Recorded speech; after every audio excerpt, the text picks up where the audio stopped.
what's up, friends?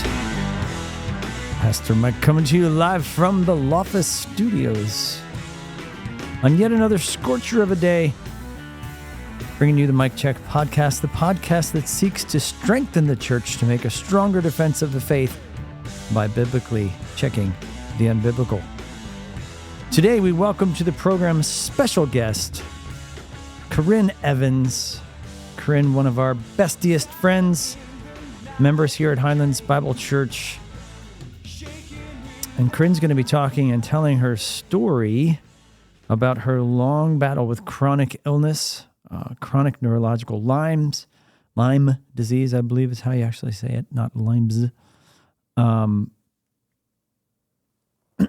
She's going to be telling her testimony and how she came to faith, true faith, and all that the Lord has brought her to. And she's going to be talking about the church and how we can help brothers and sisters who are going through long, extended trials.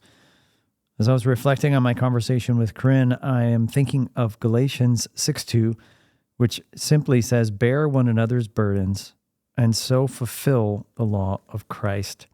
And that's what the church is called to do. And when we look at the church and how we are supposed to operate in this world, one of the best ways that we can show people that we are the church of Jesus is to love people like Jesus did. And I know that on this show, we spend a lot of time coming against false teaching and bringing biblical filters to bear on top of world events and interpreting things from a biblical worldview.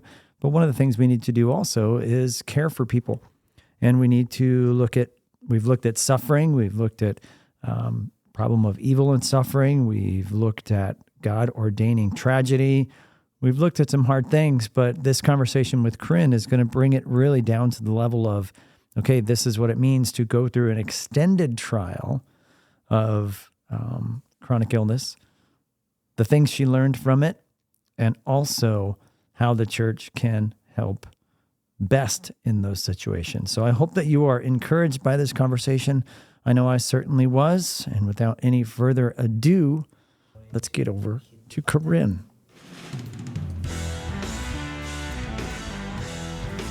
Carinne Evans. Hi. Welcome to the Mike Check podcast. This is legit. This is legit, right? See, this is really happening. This is us. You're finally here. Yes. For the record, you were always going to be asked. Like, it was going to happen. Like, we were going to get there. I thought I had a pass. No, you did not have a pass. I was just waiting for you not to be in the hospital. So, Valid point. Or the threat of you being in the going into the hospital, having to leave early. I was looking for like a stable period. So happy that you are here, that you are feeling good. You're feeling good so far? Yes. All right. And so we are thankful that you are able to do this with us. And I think that your story will definitely help others and help our listeners. I think I'm up to like 4 listeners. Wow. So, yeah. Okay. Taking this thing nationwide. So perfect. Why don't you tell the listeners who you are, where you grew up, what you do now, family stuff.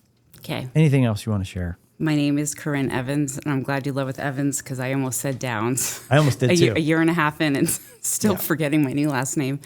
Sorry, Kyle.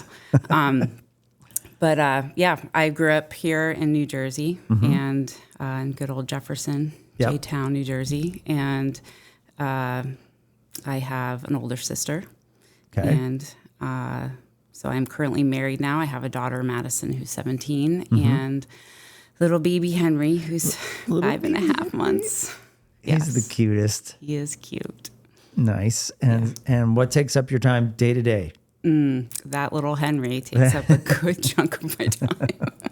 That would make sense. Yes, I would say that. And, just things around the home, caring for the home, relationships, serving within the church, and some health things that probably take up a good chunk of my days. Which we will get to in detail. You said church. Do you attend church locally? Which church do you? I do. This little church called Highlands Bible Church. Oh, you are a member at Highlands Bible Church, and you serve us in many ways, not the least of which being on stage, of course, occasionally playing the piano and keyboards and whatnot. You serve a lot behind the scenes. You're a very others-oriented person, and service is in your DNA. So, as is not being recognized for that service. I learned from the best, if anyone knows the Rob Downs. Bamps. Shout out to Bamps. Yes. So, let's get rolling. Some icebreaker questions, all right? Oh, this is the worst part. It's the worst. Anything that says to be determined makes me very scary with you. Favorite movie that you could watch over and over again if you were on an island? No judgment whatsoever. No judgment. Princess Bride. Okay. Very nice. Yes. Probably one of my most quoted movies. Most quoted. Yep. Yeah. When I quote that movie from the pulpit, there's usually 2 or 3 people that snicker. Yeah, I'm one. So. Okay. Favorite book? Ooh. That's a hard one. Besides the Jesus answer of the Bible. That's a valid answer. Yeah, I think I would say Instruments in the Redeemer's Hand was very nice. a big book for me. Mr. Tripp. And, yeah, just kind of shaping a lot, through biblical counseling and just God's relationship with us. So Okay. If you could do anything for a living, money was no object, you just could do it, what would it be? I saw the answer click in your mind. What was it? I'd be a professional student. I love learning and going to school. Nerd alert. Fill in the blanks coming at you.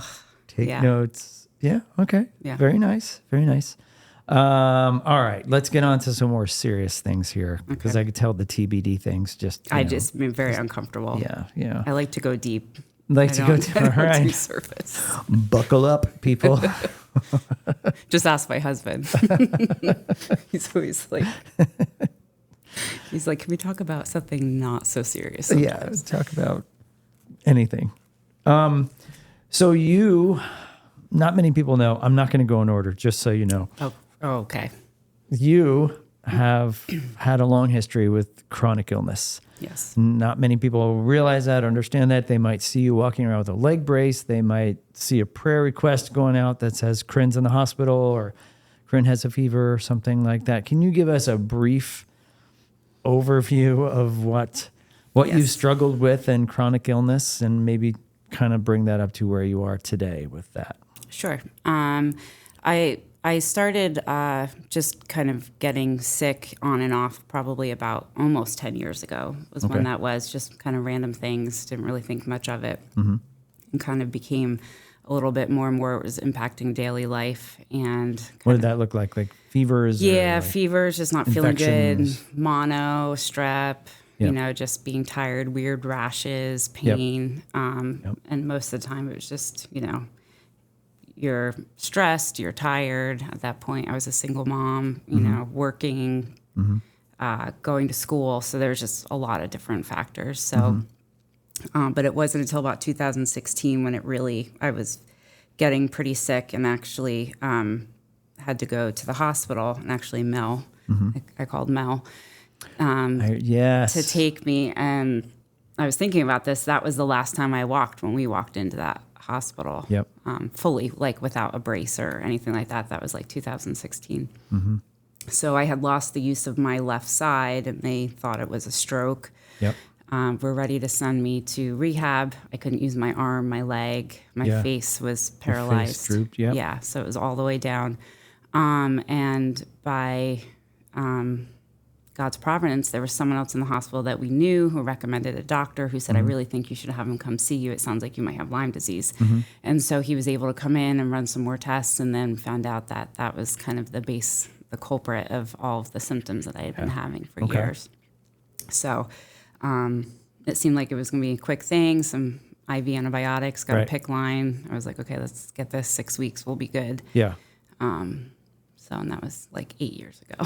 Okay. Gosh. But yeah, so on and off, then I just kept attacking different systems of my body. I'd get a little better in one area, and then I'd have an issue with a different area. And it just became hard to kind of advocate for myself and find a doctor that was really willing to listen, to believe me. Yeah. Because sadly, in the medical field, if it's not a sure thing that they know about, especially if you're a woman, it doesn't fit the box, right? It can be looked at as, maybe exaggerating or like it's not really real. So Kind of making it up or yeah, or like whatever. you just don't, life got too hard. I was told that many times. So you're just looking for the easy way out, which, I don't really think being stuck in bed with a Right. child is the easy way out. But, Right. but yeah, I had to quit my job. I had to go on disability and then it affected my heart, which has probably been the hardest part of all of it, which has been a pretty long process. You mean your actual Oh yes, like biological Yeah, sorry, that I should heart, clarify. not your- Yes, my physical beating not your heart. metaphorical. Yes, yes. So I was having really fast heart rates. I was passing out. I was unable to sit up. Spent many lengthy hospital stays. I think my longest one was 6 months. Yeah. Spent most every holiday that year in the hospital and away from Madison and my family. So That was really where I remember. My wife and I have obviously had a very long history. I've known you since you were 14 years old or something like that. Like that, yeah. Green Pond and come through youth group and all of that. And I feel like we've walked with you through almost all of this. But that's when it really, you started to see how severe this was when you literally were just passing out. yes, and yeah, and You would go from being places. conscious to Yeah. like a light switch. And that's unbelievable. Yeah, yeah. So I'd say you and Mel have had the privilege of seeing probably most of that. But yeah, so that was really hard because nobody knew why, Right, or right. maybe was willing to kind of overlook some of the other diagnoses to see like what they were missing. So And there was a long period, you've had some very long hospital stays and some very long times at home where you were basically bedridden for quite a long time, out of fellowship with the body and yes, trying to keep in touch and trying to keep in fellowship and trying to keep your needs met and all of that. So so then when it started to affect your heart with you have some crazy heart rates. like 200. I work out and I hit like 150 and I feel like I want to die.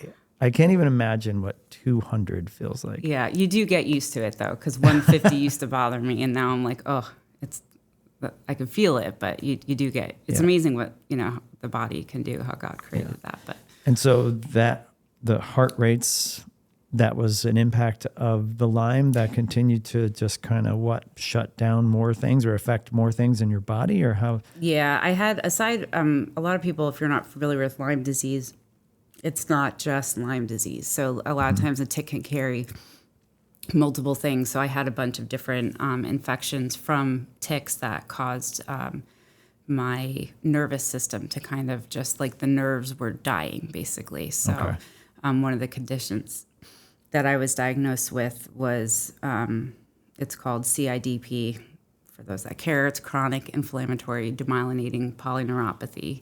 Wow. Which basically just means your peripheral nervous system is dying in a sense. So I am on treatment for that, but what that did was it just started affecting my heart rate. So what a normal person, you stand up, your heart will kind of go fast for a little bit and then it balances out. Your blood pressure kind of balances out. My body didn't know how to do that. Okay. So it was just kind of going crazy. Nothing was telling it like, okay, you can stop now, or kind of like in that constant fight or flight mode. Is kind of what was happening. And then that did take a toll on my heart. So it was actually weakening my heart from how fast my heart was going and just all the medications that I was on. And nothing seemed to be working. Like any medication they'd throw at it would be like, this should work. And then when it didn't, it was always almost like it was my fault that it wasn't working. Like, oh, well, she must not be taking it right, or, And so when I was in the hospital for a good deal of time, I think in like the end of 2020, I kind of got stuck there because I was on these IV medications you couldn't be on at home just to stabilize my heart. And then that was when there was a doctor who finally had been hearing about what was going on, and that, the other doctors were, didn't really want to put their name on anything and try and help. He came up a couple days before Christmas and was like, we're gonna do an ablation. I think that I can, fix this with an ablation. I think that's what you need, which is basically where they kind of just kind of zap one of the connections in the heart so it's not misfiring. Okay. And so the next day I had an ablation, and then that day I could stand up for Wow. the first time in years, probably like 3 years, without passing out or getting a high heart rate. And and that was Christmas Eve. Wow. And I got to go home after like almost 4 months in the hospital on Christmas Eve. That's amazing. Yeah. And knowing how much you love Christmas, I'm sure. I did. I did miss the Christmas Eve service, though, which I was trying hard, but Dang it. that was one So of my close. favorites. Yeah. Yeah.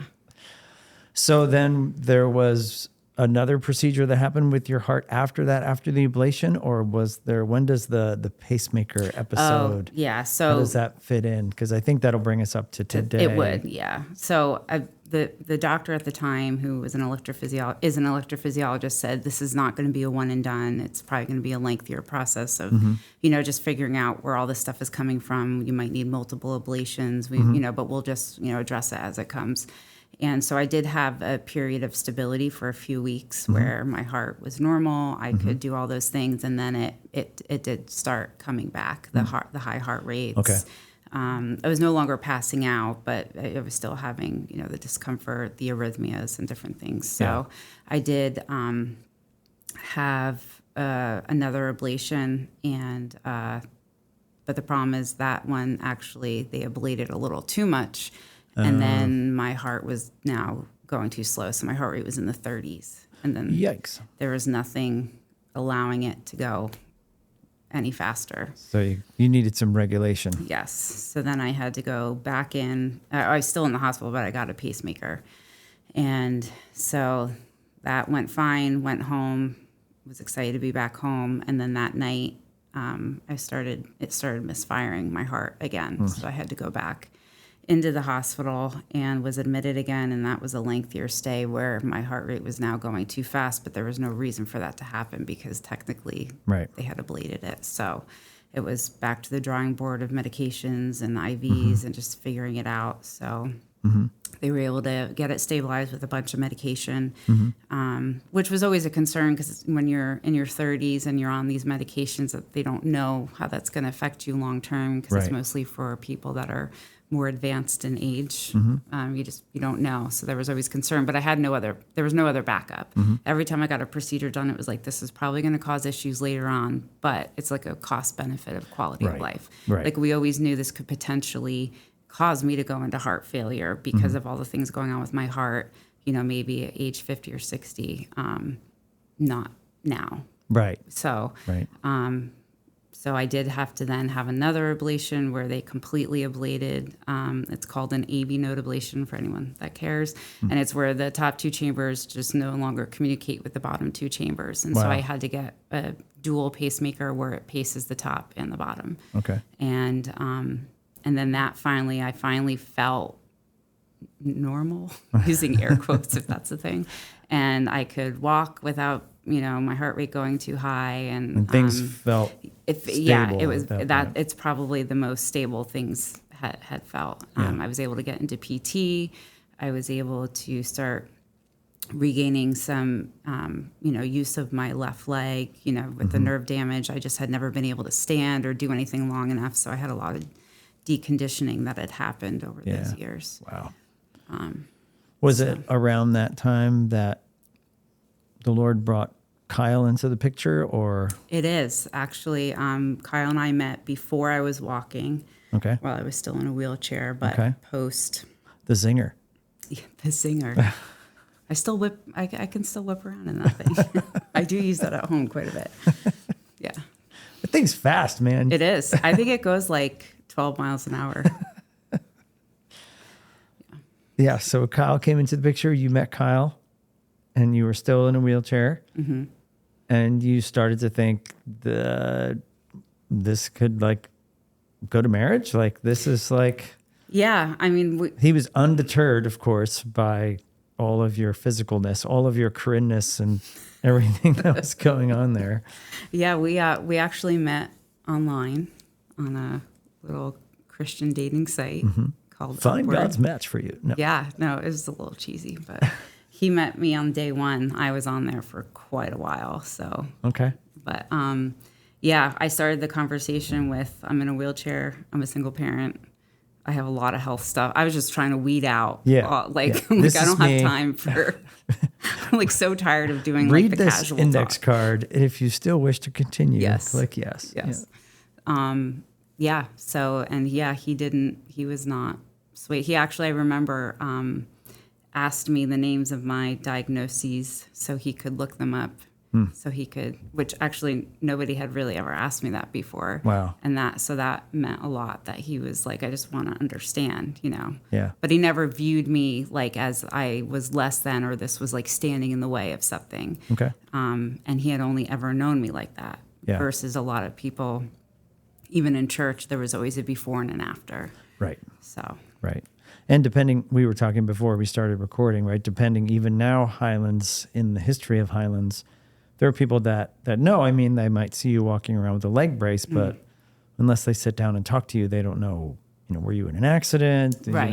Did something happen? They don't know the whole history of what you've been through. Yeah. Yes. So, I mean, there must have been some really, really dark times in the midst of all the ups and downs, and seeing your ups and downs, that must have struggled. If you could think, and I don't know if I have this question, but if you could think, like, what did you, I don't want to say what did you learn, because that's like, but that's kind of what I'm asking. Yeah.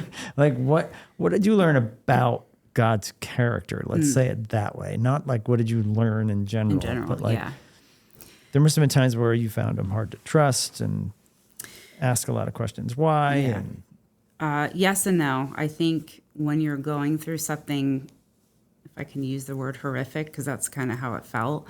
And let me just preface this by saying, like, whatever each person goes through is the thing that God designed for them. So my thing could sound really hard, and someone listening could say, well, mine's not that bad, but yours is to you. So like all of our trials are specifically designed to sanctify us. So I don't want anyone to ever listen and think like, oh, well, how could I be upset about this if someone else is going through this? Because it doesn't work like that. Right. But when you realize that Jesus is all you have to cling to, the only constant, even though I believed it deep down, but I also didn't believe it. But I also knew that was the only thing I could cling to. And that was easier when all of this stuff was happening versus when you're in a place of stability and you're maybe, kind of relying a little on your own strength and doing things, it could be a little harder with those daily inconveniences, honestly, to trust than I feel like with the big things where I had nothing else to. And you have also maybe those distractions of comfort. Yeah. I think I said something to you somewhere along this journey, one of the many times we visited, where it was like complimenting you on your trust in God, and just how encouraging that was to the body for people to see you trusting in God. And I think you responded something like, it's almost easy for me to trust because I don't have any other choice. Yeah. There's literally, it's just this and my God in the midst of it. And so that always stuck with me when everything else is stripped away. Yeah. Right. You have those moments. It's like, okay, well, so you would say that your faith grew as a result of this? Oh, absolutely. I mean, I guess the Lord knew I needed some pretty specific things to weed out a lot of, things in my heart and my life. And, but I guess if I had to think of a few things I learned about God's character, well, number one, it made me study God's character. So the attributes of God, because I had to cling to something that was true because nothing was making sense. So I would say the biggest thing would be God's goodness, because nothing felt good. Yet we're told God is good. Right. So, and I just remember journaling a lot. Oh boy, we're not going to go downhill yet. Good.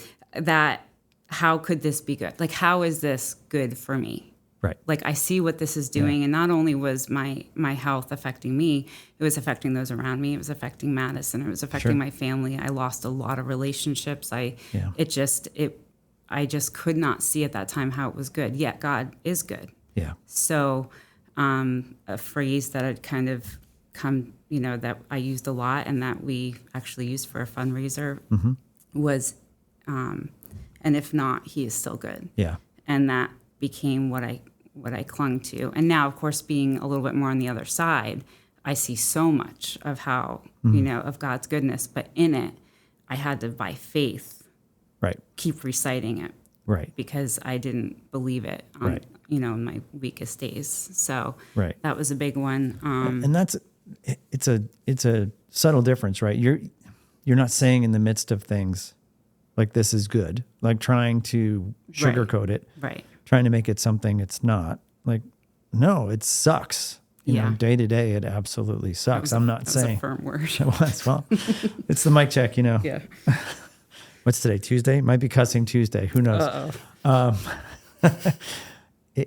It's not like you're trying to sugarcoat it. No. And the Lord knows, right? Psalms tells us he understands that we're human. He understands our frame. He understands that. And so he understands how our minds and hearts could feel that it's not good. Yeah. And he's not up there going, well, I said it's good. I'm going to bring you only good things in your life. It's all for your good and growth. Why doesn't she understand that?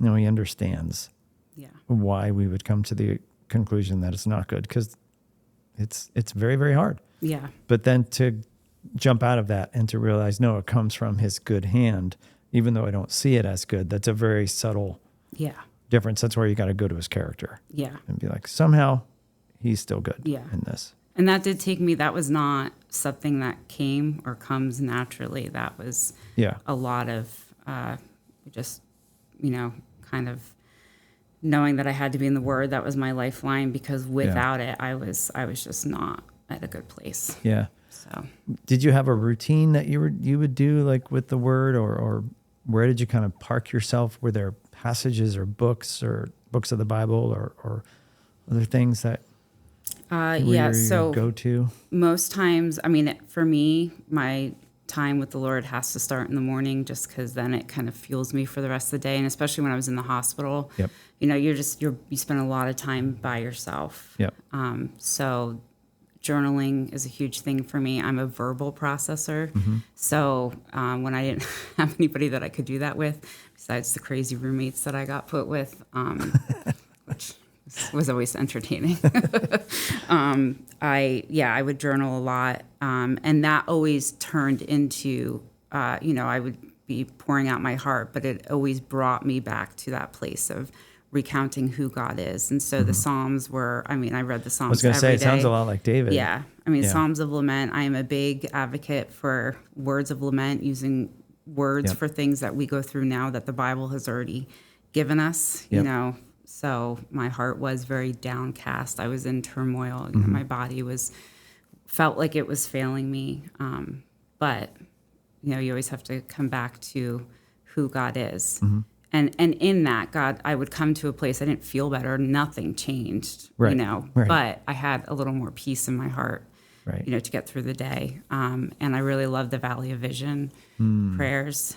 And actually, one of the times that UML visited, this was years back, you brought one of the hymnals that we had gotten for Highlands. Okay. And so I started just reading or singing a hymn a day. Yeah. And that was, just so rich in theology, because when you don't know what to pray, I could recount everything that was bad and everything that was hard, and those things are not wrong to do. Yeah. But I also needed other words to be able to say to turn my heart. So, and in that you learn a lot about God's faithfulness, because that long suffering, that, just kind of seeing that faithfulness doesn't really always show itself until you're on the other side. Right. So, just having to, I think that's why I like journaling, because then I can look back and see, I had no idea what God was doing. Yeah. And even now I'm like, did we have to do it that way? But then, you start to see fruit of those things. And if anything, if nothing else, obviously, my own growth and knowing who God is. And, right. And what you don't see is it's always about our growth and God's glory. Those things are not in competition with each other. They're not mutually exclusive. They work in companionship with each other. Yeah. But also what we don't always see is what our story and what we're going through impacts others and motivates them in their faith and motivates them to think about God in deeper ways. Yeah. And so there's so many almost like millions of things that God is doing at any given time. Yeah. And we're Americans, so we want to know why this is happening and when it's going to end. Yeah. Well, I mean, you want to be delivered. And a big thing I've learned is like, just he'll let you, most times he'll give you the strength to endure. Yeah. So, I mean, sometimes we're delivered from things, but, Sure. And I do pray for healing. But, I mean, if I were completely honest, I don't actually believe that that's going to happen. And I don't think God could do it, but right. Yeah. Almost like a common sense kind of reality. Yeah. Or just look at where I am and look at. Yeah. And so just learning to live in that area that I am now and with my limitations. And yep. Another thing that just came to my mind though about what I learned about God I learned about his kindness, which I feel like is an attribute that's not always studied as much. And I think it was, it's God's kindness that leads us to repentance. Yep. So it was in his kindness to allow me to go through these things because ultimately it led to growth. But I mean, really the start of really my health stuff happened around the same time that I really got saved. So that, so even in that was a kindness. Yeah. And it's not that took a while for me to like verbalize and learn because again, nothing felt good. Yeah. I'm like, how could this be kind? Like this is suffering. This is not kind. Yeah. Yeah. Maybe you could go into a little bit of your basic testimony of how you kind of came to faith. You made the comment that, you really got saved. Like, so for real, for real, got saved. You're trying not to use all these Christianese words. But I grew up in a Christian home with Christian parents, Christian family, very loving family, a good church. I attended Green Pond from birth until I kind of made the switch to Highlands. So I remember that day you walked into the Highlands interest meeting. Oh yeah, I didn't tell anybody. Like, hey. I was like, are you looking for some other different kind of room? That's actually a little bit part of my testimony, so I'll share some of that, how that happened. But so I grew up, I mean, I had, there really was nothing that, drove me to not want to believe what I was being taught, in church and just life. And I grew up with a mom who had health issues. And so, I was raised by my grandma a lot, who also is a great woman of faith and, taught me a lot. And so I remember being at Girls Club, maybe 7 years old, wanting to, make sure I didn't go to hell. So prayed the prayer. I felt like every time they would talk about the gospel, I'd be like, well, I already prayed it, but I don't know. I feel like maybe I didn't. So let me just pray it in my heart again. And then just to be sure. And I was very involved in youth group. Every time we'd go to like a rally or something like that, I'm like, maybe I feel something now. Maybe I wasn't saved before. Maybe I'm now. Or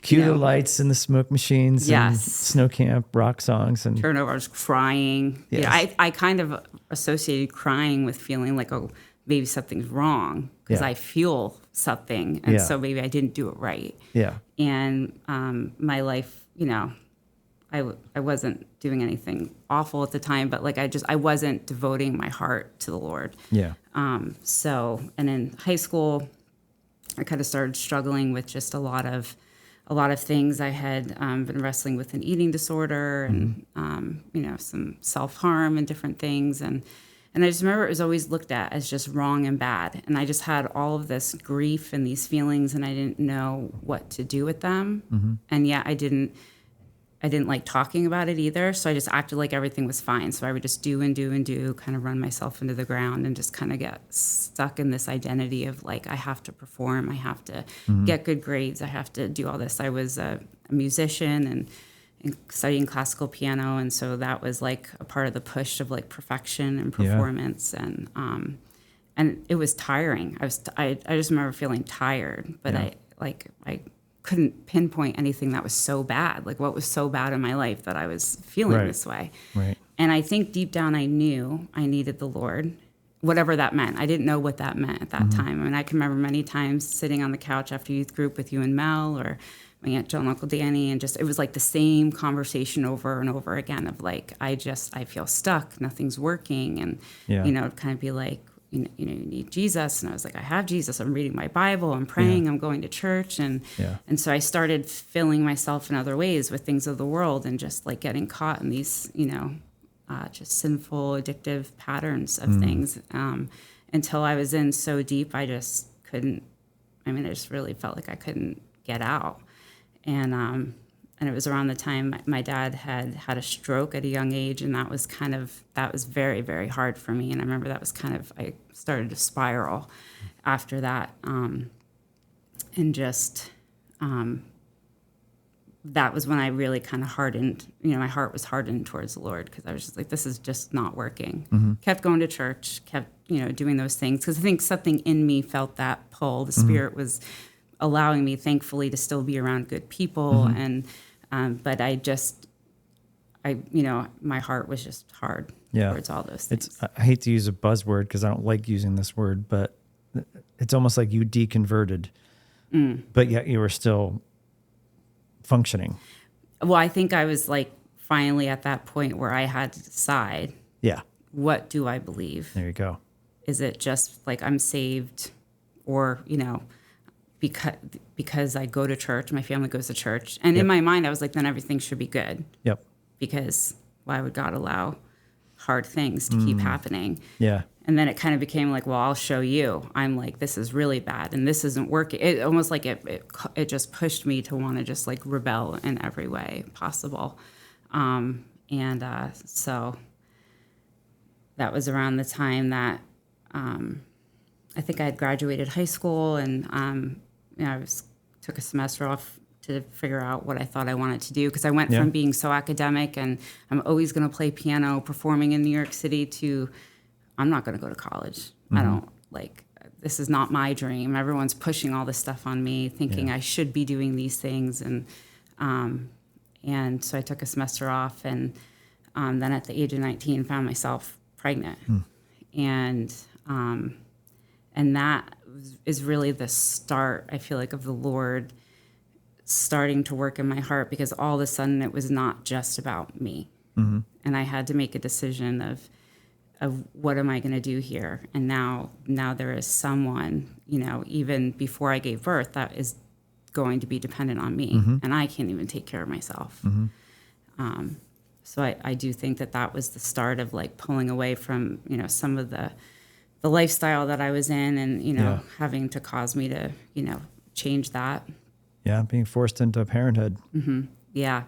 And I remember feeling like, well, I can't go to church, because here, like, my family is this, what I looked at as like the pillar of the church, and we're all involved, and my dad's an elder, and, like, what are they going to think? And I'll never forget the pastor at the time. I was like, I can't go, I can't serve. Like, who am I? Saying to me, sin is sin. This one's just probably a little more visible than some of the other ones that, people are struggling with. And I remember being like thinking that was just so kind to hear, because I was expecting to be like shoved off, kicked out, like, okay, partially judged. You can't serve anymore. You can't, like I almost wanted to punish myself for doing something that was wrong. Right. And yet I was just met with grace. And then I didn't know how to like accept that. Yeah. Because I didn't understand. Like, I didn't understand grace. I didn't understand all that. Oh, so. You mean this is the gospel? Yeah. Yeah. That's, I thought it was just raising your hand and walking down the aisle again and crying and doing that. Yeah. It applies here. Okay. Yeah. Right. Hence Madison's name, Madison Grace. There you go. So that, so I had Madison. I went back to school. I was, working, had tons of help from family, friends, the church with Madison, which was a huge blessing and encouragement. But when things got hard, I slowly just started like dabbling back into those things that I thought had kind of given up. Things felt hard. So Green Pond had just started a biblical counseling ministry. And so, I think that too was just the Holy Spirit kind of, Yep. prompting me towards that. And so I filled out an application and started some intensive Yep. counseling. And I did not like that because I was forced to have to look at God's word Yeah. and then look at my lifestyle and look at what I was doing and decide which way am I going to go? Am I going to follow what God says? Yeah. And do I believe that that's good and right for me? Or am I just going to keep going my own way? Yeah. And so I was doing the homework, I was reading, I was trying to apply it. I didn't like it, that things that I had kind of been clutching onto were now just called sin and not a disorder or, something that had happened to me. Like there was this weird place of having to take responsibility. Okay, yes, they are real things. But at the same time, God's word is sufficient. And so Yeah. how does that match up? Yeah. All the while not realizing that I actually hadn't come to know the Lord yet, and I hadn't submitted my heart. So of course it was hard. It always felt hard because I was just trying to do it in my own strength. I was just going through the actions. Yeah. If I read my Bible, if I did this, then I should stop feeling this way, and this should get better. And Right. that didn't happen. Actually, it got worse. As far as just I kept digging into those, clutching onto those heart idols that were my comforts, my coping tools of life. So then it was around that time that the person I was meeting with recommended that I take some time to go up to, it was called Adirondack Bible Chapel Ministry Center up in the Adirondacks. They had partnered with Green Pond, so we knew a lot of the people up there. They knew a couple up there who had kind of said, we think this might be a good place for Carinne. She could bring her daughter, and essentially you would go up there and stay and just really immerse in a church, intensive discipleship, fellowship, counseling. So it was more of the vein of biblical counseling, but now you're almost like an inpatient kind of, this is your life. Yes, removing all that. I mean, at that time, I was in a relationship that was not healthy at all. And so it was just kind of a way to make a clean break from even honestly just, I had been in that church my whole life and had kind of formed this identity there that was very hard to break away from and to just be transparent and to share. And so, and I had never been away from home, never been away from my church. And so, I quit my job. I packed up my car in the middle of a blizzard, drove up to where there's no cell service, and I didn't know how long I'd be there. There's no man's land up there. But no distractions of life. I mean, you literally were ripped from everything. And I remember thinking, like, this is it. This is going to, in a sense, save me. This is going to make me better. This is great. And I remember getting there, and here I am, this New Jerseyan. Jersey girl, they called me, I guess, and I was handed a shovel in the middle of a snowstorm to go clean out the stables, horse poop. And I was like, wait a minute, I'm here because I have these problems that I need you guys to fix, and you want me to go clean the stables? They're like, oh yeah, well, part of Are we going to have worksheets? Or? Yeah, like fill in the blanks. Yeah. It's a blank. The shovel is blank. It needs to be full of poop. Oh my gosh. Go make that happen. Yeah.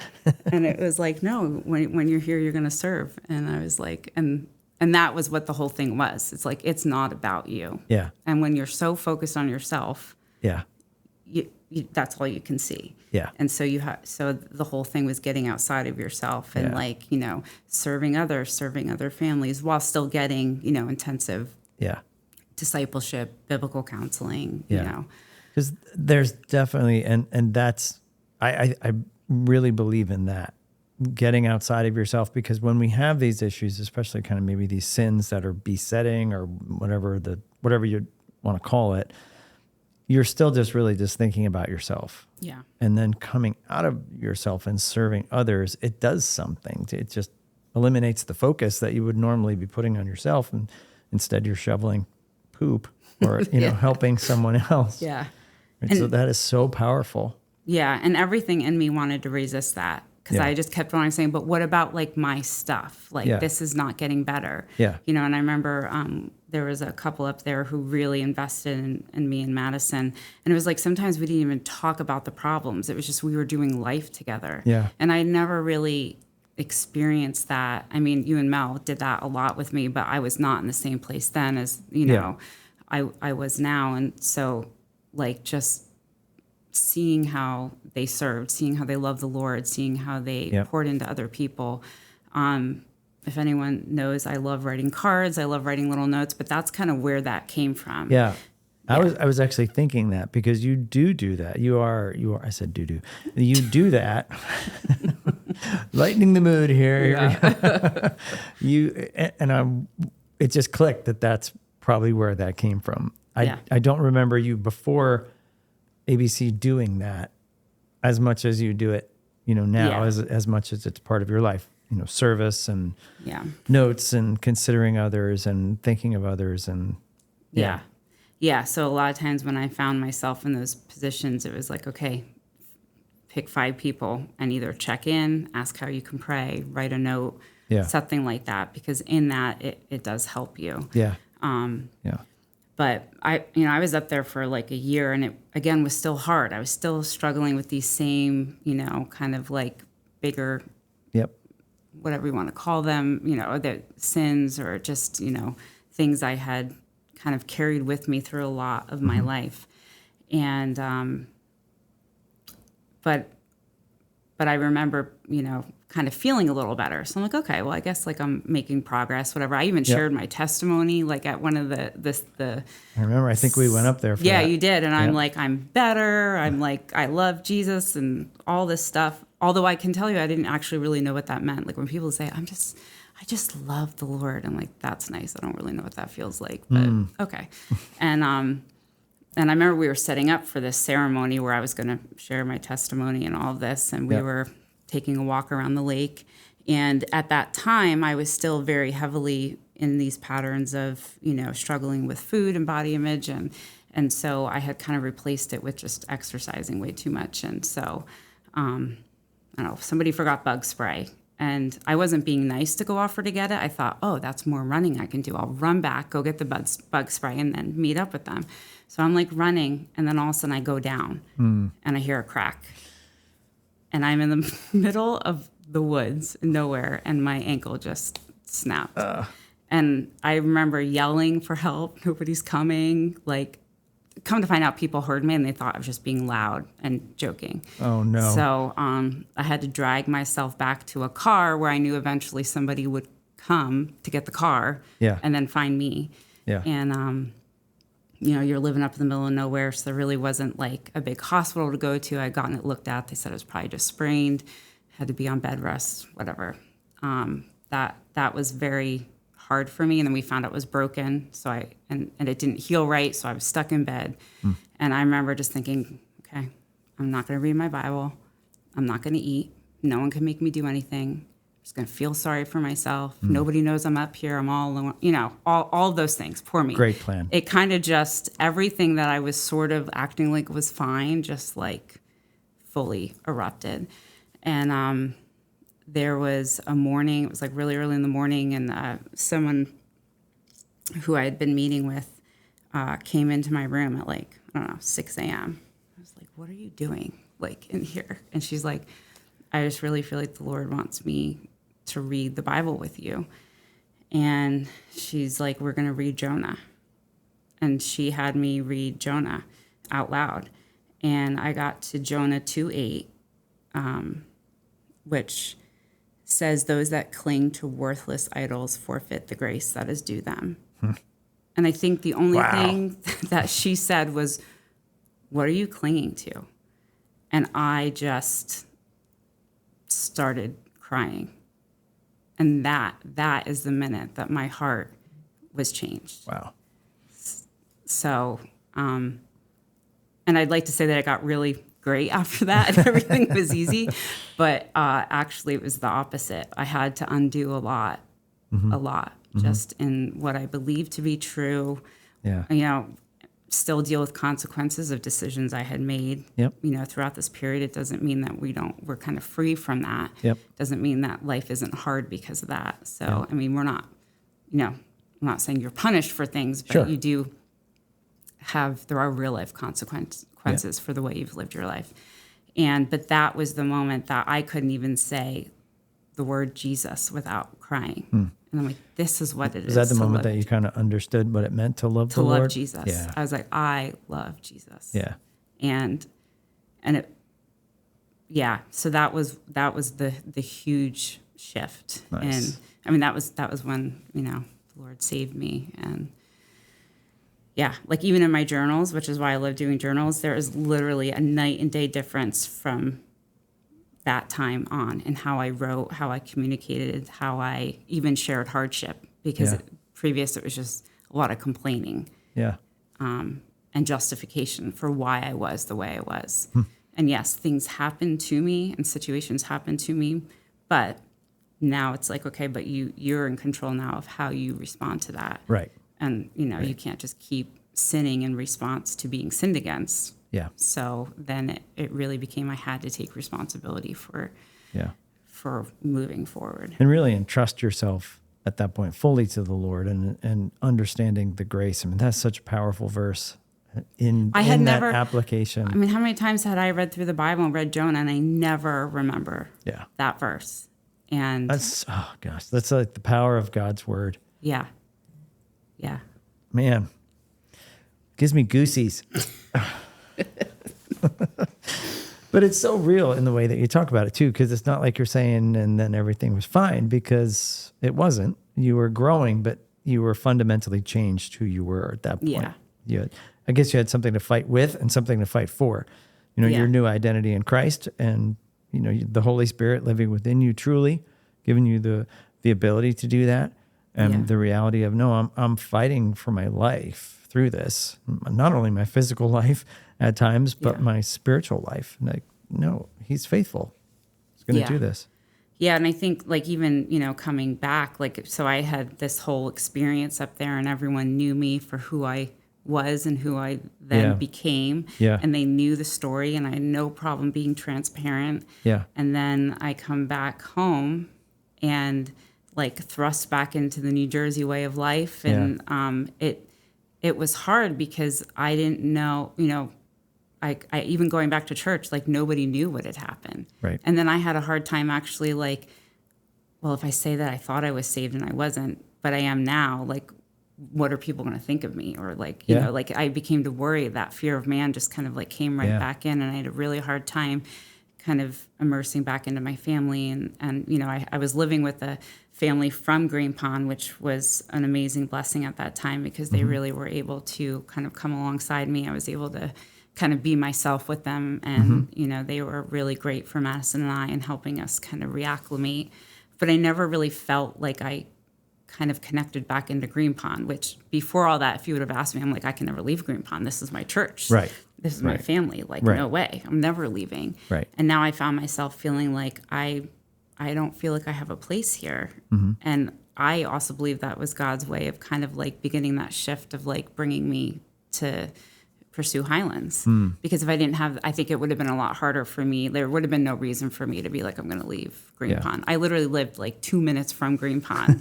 And then, I was going to go up to this church in the middle of nowhere. It's really what I thought at that time, because I didn't live up there yet. I'm now a happy resident. Now of you do. Lakes. There you go. Yes. Very nice. Yeah. Again, looking back, I think you said this before, looking back, seeing his hand. Yeah. And seeing how kind of some of the bigger puzzle pieces fell into place. But in the midst of everything, you don't really see that, but you can look back, which is probably why the Psalms and the Old Testament tells us so many times to recount the wonderful deeds of the Lord, to remember his mighty acts and his works. Does it change the way when you encounter difficulties now? Does it change the way you look at them? Like looking back at how faithful God has been, how does that affect your heart, when your metaphorical heart, when you encounter difficulties now?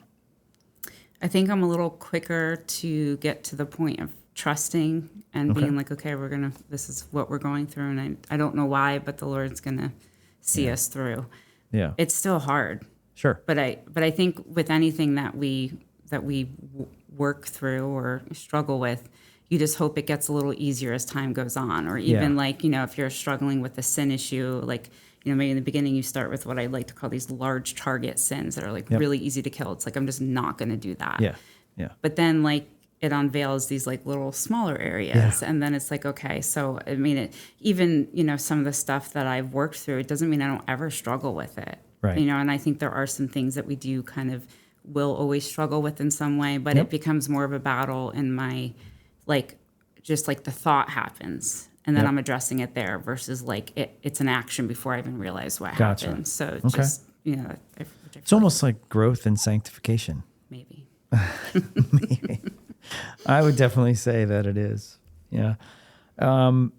Before we kind of move on to some other questions, is there, looking back on all that, say you run into somebody now who is Carinne, whatever, 15 years ago, right? In the midst of all whatever rebellion that they are towards God, in the midst of struggling with consequences of sin, in the midst of maybe even struggling with chronic illness and why is this stuff happening? Or maybe you want to phrase the question like this, like, what would you go back and tell Carinne 15 years ago, knowing now who you are? What do you think would have been the most helpful thing for you to... Stop it. You totally channeled Randy Patton right there. Just stop. Just stop. Stop sinning. Just knock it off. Just that God has so much more for you than you can even realize. Because when you're in the thick of it like that, the thought of giving up what feels comfortable to you in that moment and feels safe, feels like nothing could replace that. And how could anything be better? Or I know what I've done, so I don't deserve better, which is right. We don't. I mean, that's only in God's grace that, he allows that. But just, that there is so much more that the Lord wants to show you and do for you. Yeah. And I like how you said that too. It's that there's so much more, so it's worth it. Like no matter what you're clinging on to, no matter what idols you're clinging on to, following Jesus truly is better than clinging on to those idols. Absolutely. And also his grace is deep enough to forgive you from all that if you're struggling with the idea of, well, how could he actually love me, or how could he actually forgive me? Yeah. No, he can. Yeah. He can. So it's better, and it's also, he can actually forgive you. Yeah. Especially when, I was in a place where I was continuing to make the same decisions. So it was like, and I knew what I was doing at that point. Yeah. Like, it wasn't even like I didn't know. Yeah. And so I really struggled with that. Like, how could I truly be forgiven, from that?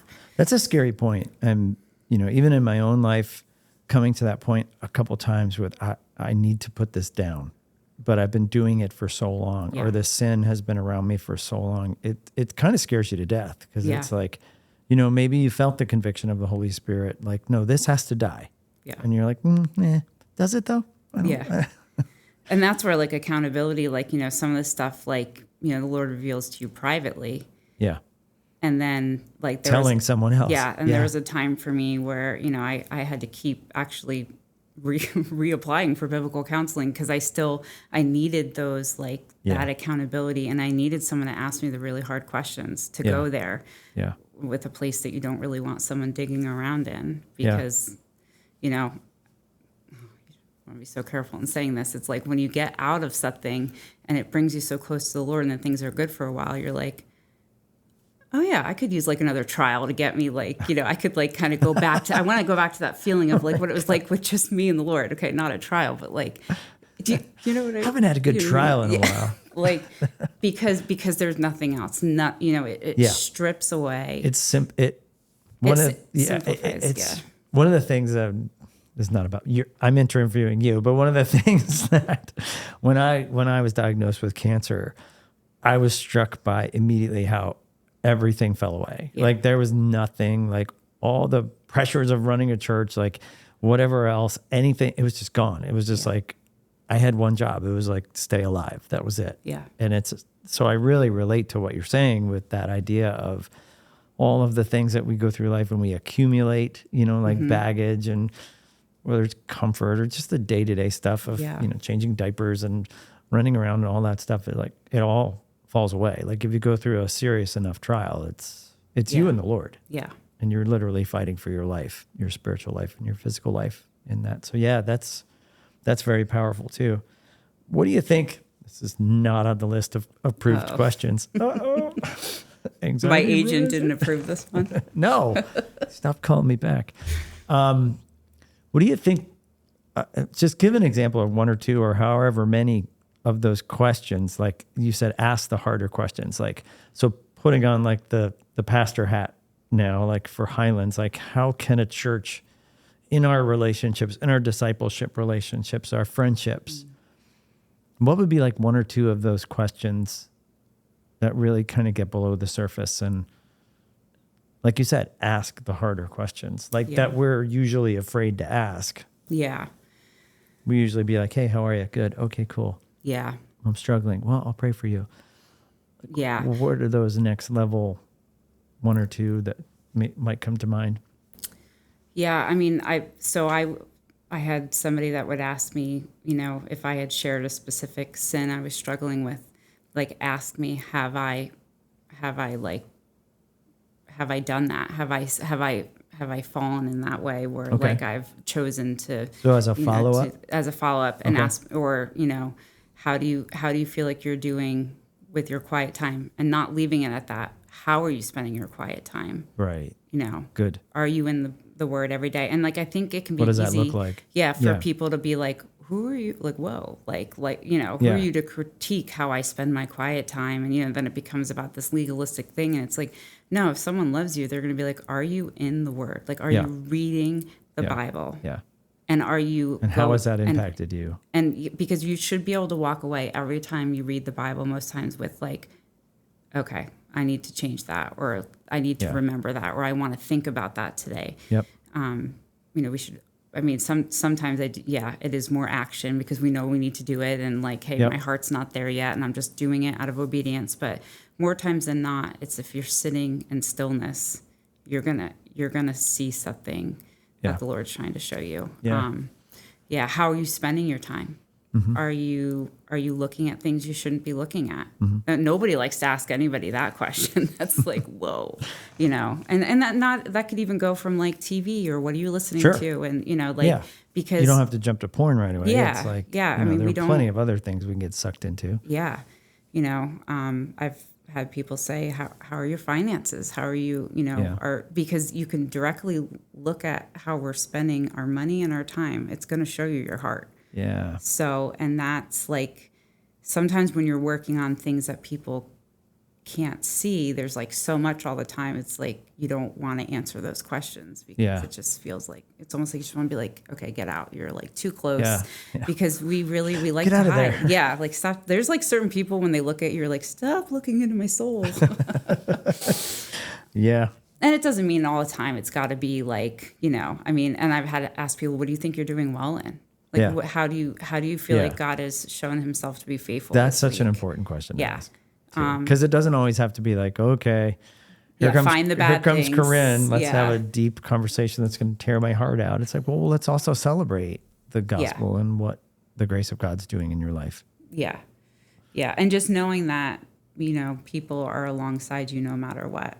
So nothing that you can say or do is going to change that they're walking alongside you. And I think that is the purpose of accountability and relationship, especially within a church, right? If we're all claiming that we want to love God and love others, then there should be no fear in something that I do or say is going to change the way that they view me. Yeah. Obviously, like, we still do sin and that can affect relationships, and then you have to work through those things, and those can be hard. And so sometimes relationships change or grow in different ways. But ideally, we should want to come into a church and be excited, be like, this is where I want to be because I know I'm heard. Yeah. I'm seen. Like, there's nothing better than having someone being like, I see you. Yeah. I hear you. Yeah. And that doesn't even have to, it could just be in what they remember and how they talk to you. And so, but what a contrast that is to the world, right? Who, when you're seeing someone, they would say that that means you are validating essentially my sin. Yeah. Right. But the church, the Christian world, there's the reality of, no, I still see you, but I can't condone what the Bible says is sin. Yeah. Yeah. Yeah. It doesn't mean we just have to agree with everybody. Yeah. and what they're doing. And that doesn't mean that we don't see you just because we're disagreeing with you. I mean, we're on the heels of yet another Pride Month, right? And that's what the world would say. No, if you don't celebrate who I am sexually, then you deny my existence. I'm not even here. I don't even exist to you. And no, that's not the most helpful thing. It's really not. It never is. Yeah. So kind of transitioning, one of the other things that the Lord brought you through was, I don't want to say extensive, but you were single for quite a while there. And you were definitely, recall many conversations with me, you and Mel, as far as, okay, God, anytime now. Yeah. Would like a relationship. So you did meet Kyle, and that's relatively, how long have you been married now? How long has it been? It's a little over a year. A little over a year. Year and a half almost. Okay. Yeah. So how can you relate to those who want to be married, right? Emily talked about this extensively on an episode a while ago, but pastorally, it's one of the biggest things that I face as far as people who are like, it doesn't make any sense, like on paper, like why? Why? I don't understand. Yeah. So any nuggets that you can pull out of that aspect of it to encourage those who are waiting on the Lord, and it just seems like, still waiting. Yeah. One thing I will say is it's very hard to balance the desire to want to be married with not having that push everything you do, especially in a church setting. Right. And because there are a lot of things that you can actually do better single than, like in the serving aspect of it, because you're not balancing your time with a spouse and a family. And, because when you're married, especially if you have little kids, that is your ministry, at the time. And so you're not as able to be, serving in the body and maybe those other ways that you were before. So I would say don't waste that time because that is a time for me where I was blessed tremendously just by getting to serve. And my situation was a little different because I was a parent or, a single parent, but I was able to then, show that to Madison. We were able to help other families. I could still babysit. I could still, play on the worship team, and I could still teach, the kids. You can still do all of those things and maybe even more so in that season of singleness. So, and I think Emily even, touched on that. Yeah. So, not wasting that time.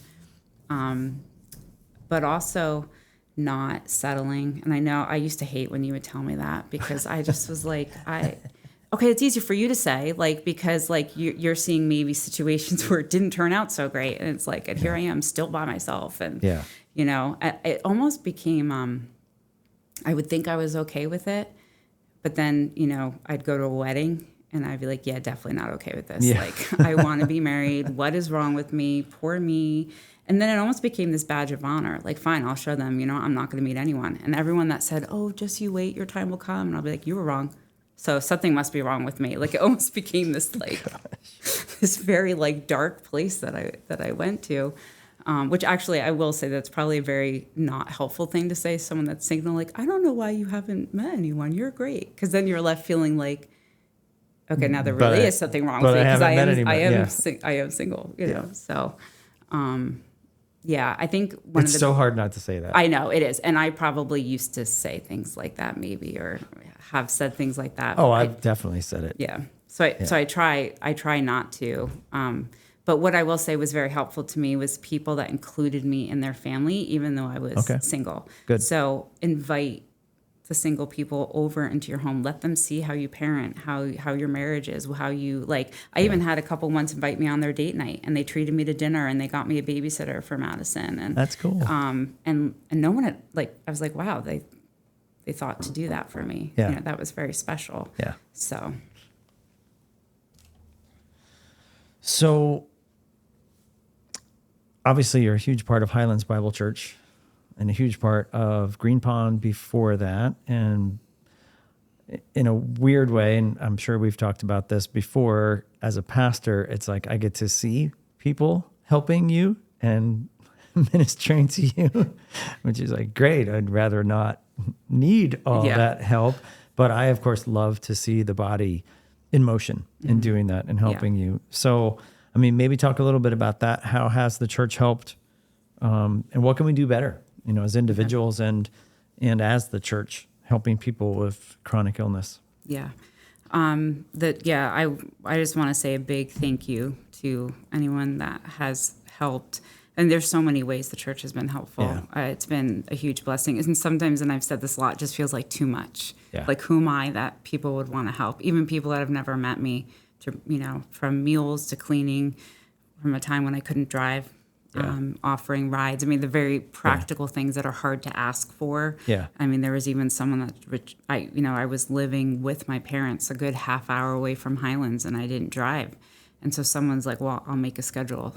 So I didn't have to ask people to be able to get to church. And that was a huge, to be able to come back into, fellowship after 2 or 3 years of not being able to be at church. Yeah.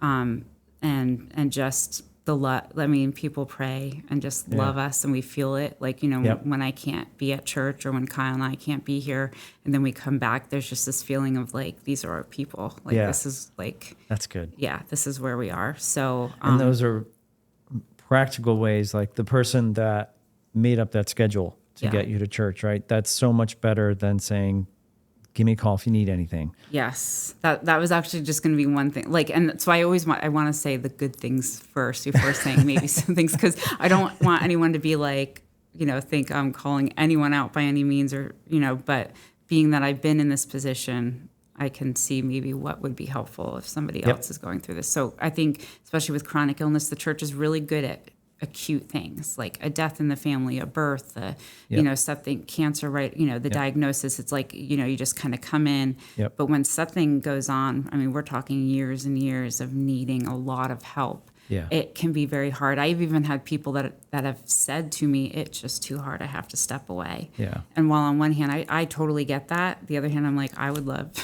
be able to step away where's too. my option to That's do that? great.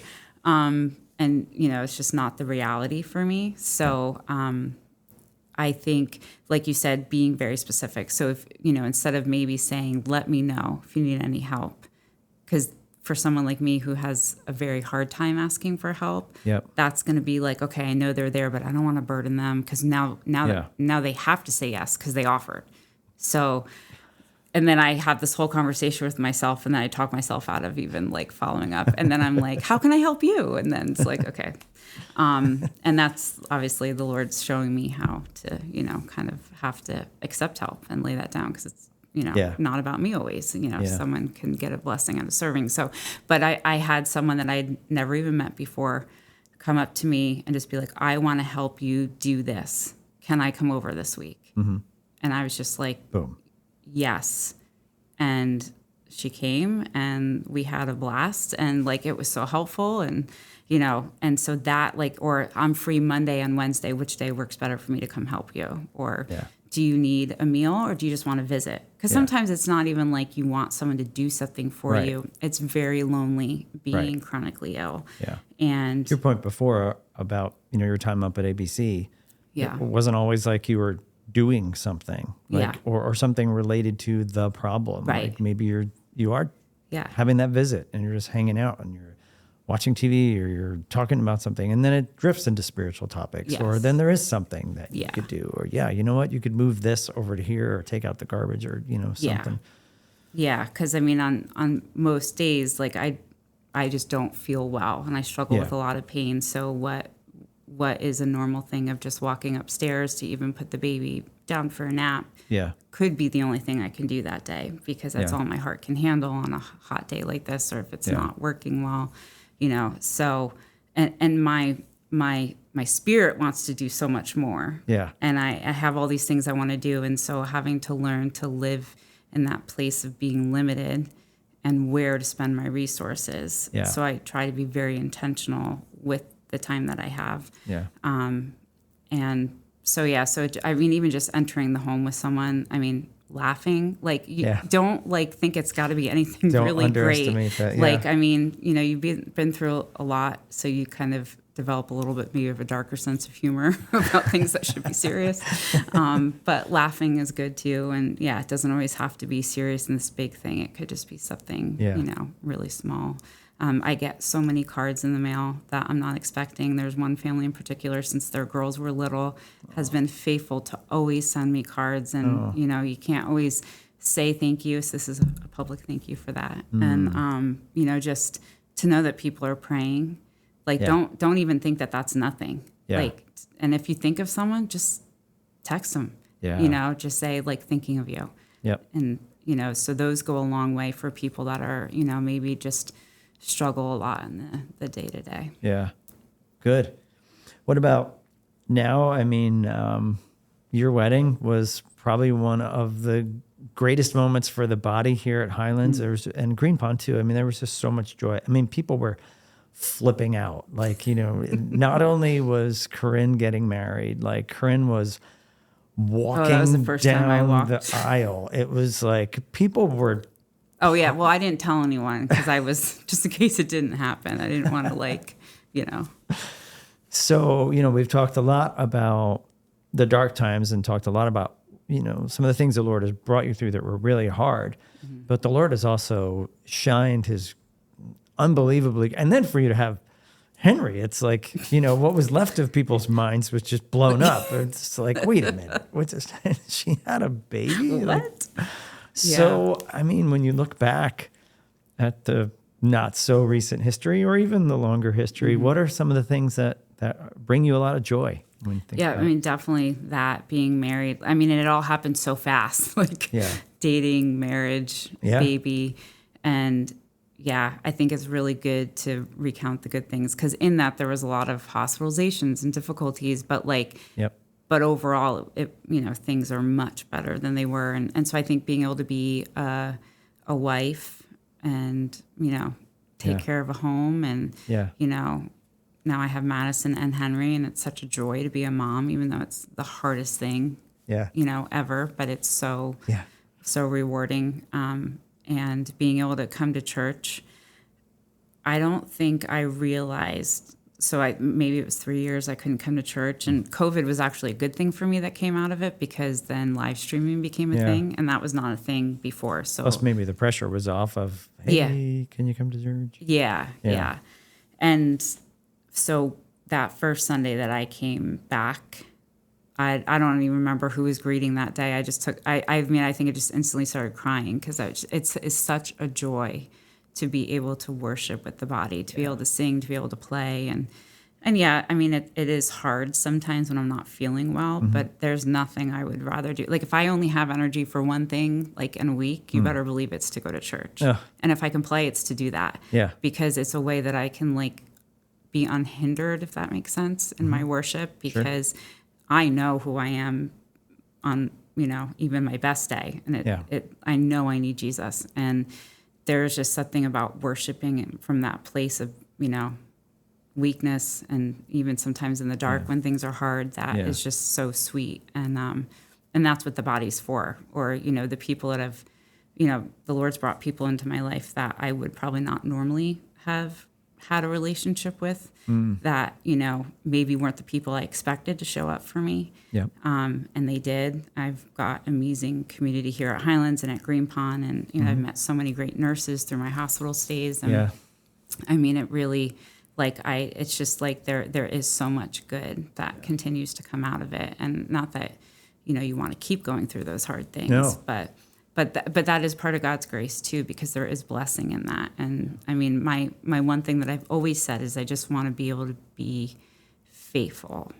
So faithful in the suffering, faithful in the good times, faithful to not make it look like everything's always fine and it's great and there's always going to be this happy ending. And but God does give good gifts, and He delights in doing that. It doesn't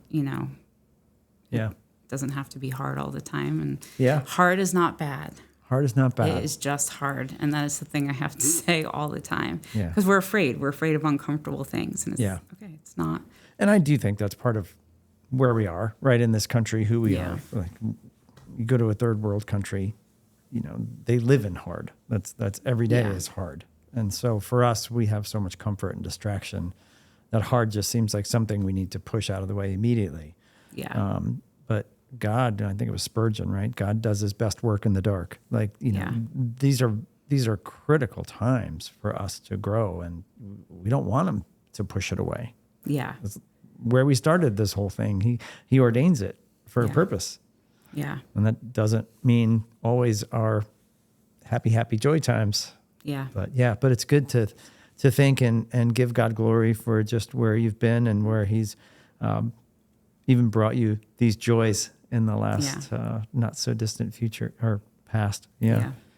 But speaking of the future, you do have another pretty major medical procedure coming up, and maybe you can just let people know about that, what that is, and so our listeners can be praying for you. Sure. Yeah.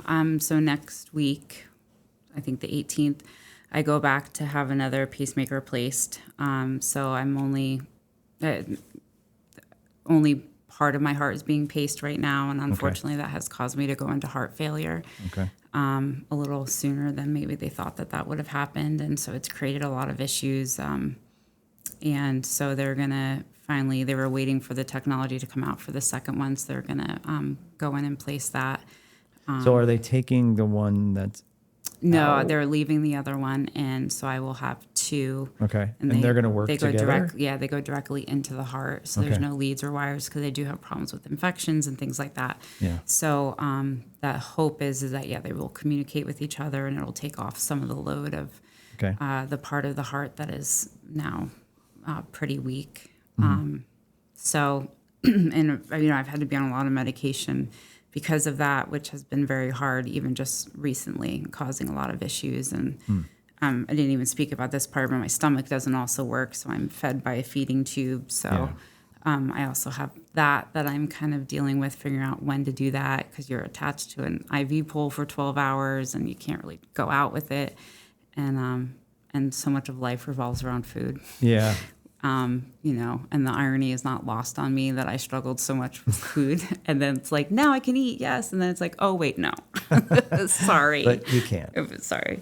But it keeps me going, and it gives me nutrition. And so I am thankful for that. But all of those things make going into the hospital for anything a little bit scary and difficult, because, I don't really never have like an easy short stay. There's always like a weird thing, and I'm really believing that this is just going to be we get the second one put in. It's supposed to just be and you recently got a blessing too as far as where that's going to happen, right? Yes. So instead of having to go all the way back to Philadelphia, which is where my first one was placed, my doctor has now been trained on it, so I can go right in good old Morristown. Good old locale NJ. Yeah, see all my favorite nurses and all my people be taken care of. And that took a lot of stress off of it, too. That's great. Yeah, so, and that hopefully is my last major medical thing that we've kind of been waiting on. And okay. So. All right. Well, I know that my listeners will commit to praying for that, as we will here at Highlands, because we love you very much. And you're very, very special to us. And we're thankful for what the Lord has done in your life. So thank you for coming in. And my pleasure. And telling your story, Carinne. Well, I hope you've enjoyed this episode with Carinne Evans on biblically checking chronic illness and extended trials. Hope you found it helpful and encouraging, and the things that you learned about God and his attributes in the church. We will, of course, continue to pray for Carinne as she goes through the next part of her treatment. If you'd like to know more about the Mic Check podcast, you can check us out online at themiccheckpodcast.com. You can fill out a contact us form, reach out to us. You can also find us on all of the socials. If you'd like to know more about Highlands Bible Church, the best way to do that is to worship with us on a Sunday morning, the Lord's Day, 9:30 a.m. right here in beautiful Vernon, New Jersey. You can find all of the deets on our social media and on our website. And until next time, keep checking the unbiblical with the biblical, and we will see you again on the Mic Check.